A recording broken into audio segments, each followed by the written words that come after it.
Evening Star, Washington, D.C., February 17, 1924. Government is asked to restore first monument to Washington. The first monument ever dedicated to the memory of George Washington stands today in a bramble patch on South Mountain. A huge rent in its side from an alien enemy's dynamite, in its upper structure a tumbled ruin from storm and lightning. Rattlesnakes, buzzards, bobcats, and bandits have made it and the rocks below it their refuge. An effort to have the government restore and keep it forever a public reservation will be made this week in Congress. The monument, which now resembles a prehistoric cairn, was once a conical tower of native granite, 54 feet round the base and 30 high. A winding stairway led to a lookout platform on top.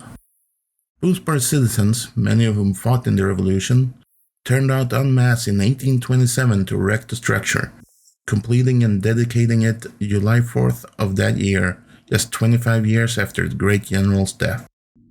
They could have chosen no better site for their project. It is on the summit ridge of the mountain, on the highest knob, 1,200 feet above the town. All travelers passed on the highway below, which itself was fathered by Washington and was the only road west and north through the mountains. It is the main route today, and thousands go by not knowing what the old ruin or the hilltop is. From the monument may be seen the distant hills of Pennsylvania and West Virginia, the meandering Potomac, Harper's Ferry, Antietam, Gettysburg, and other battlefields of the Civil War. In the valley below is the National Cemetery at Sharpsburg, where the obelisks of the dead stand, in serried ranks in mute reminder of the second great struggle for this nation's existence. The monument itself has been singularly connected with the history, tradition, and superstition of the country. No part of America is more prolific or picturesque in its folklore and none more under the spell of superstition. Mountaineers tell many weird tales of the neighborhood. It was there, tradition says, a Union deserter was concealed after a battle of Antietam by his sweetheart of Sillestown. One night, the anniversary of the fight from which he fled, both girl and soldier disappeared.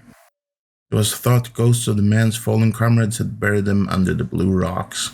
On each anniversary of the battle, those ghosts are supposed to fight again, while the girl moans and cries. The superstitious swear they've seen the grim array of north against south along the mountainside and over the valley fields. They frequently point to the grasses and grain in the morning, swept low by the wind the night before, as proof that armies have passed by. At an eerie shriek from the girl, they say the hosts retire and are swallowed up among the rocks at the base of the monument. The Blue Rock Tract is indeed something to conjure up the supernatural. It is 6 acres or more of granite, cut into oblongs and squares as though by quarrymen.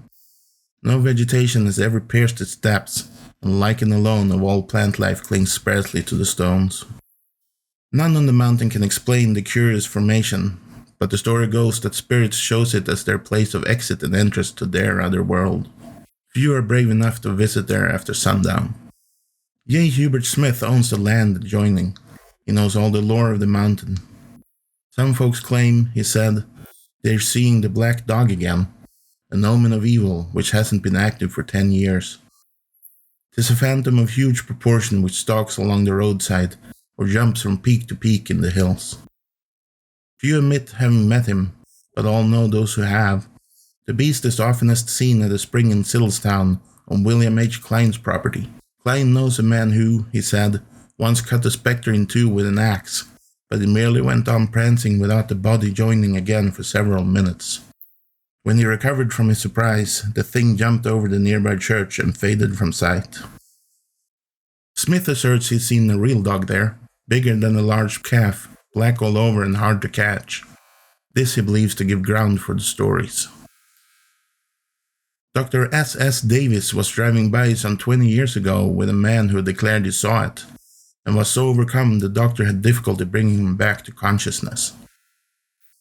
The ghost of a white woman also haunts the region. She is tall and beautiful. Those who see her suddenly become chilled. And lastly, a curious ghost said to dwell in the Dahlgren well takes the likeness of oneself. To see it means death within 2 weeks.